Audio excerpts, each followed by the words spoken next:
Hello, I'm Father James Kubicki with some thoughts on today's gospel, where we hear how Jesus observed a poor widow making a contribution for the upkeep of the temple.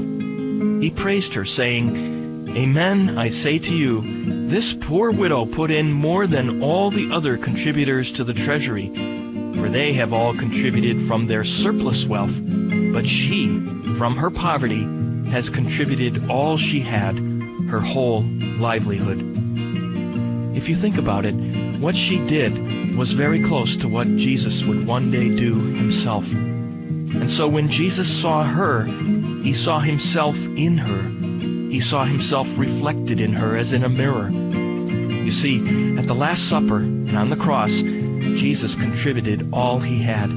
He gave his whole livelihood. He gave up his entire life for our sake.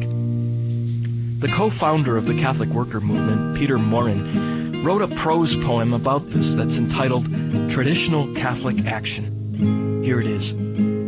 The central act of devotional life in the Catholic Church is the holy sacrifice of the Mass. The sacrifice of the Mass is the unbloody repetition of the sacrifice of the cross. On the cross of Calvary, Christ gave his life to redeem the world. The life of Christ was a life of sacrifice. The life of a Christian must be a life of sacrifice.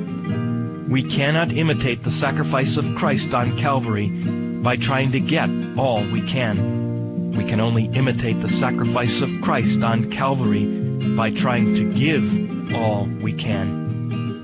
And I would add that a good way to try to do this one day at a time is to pray the morning offering prayer, in which you give to God all your thoughts, words, deeds, joys, and sufferings.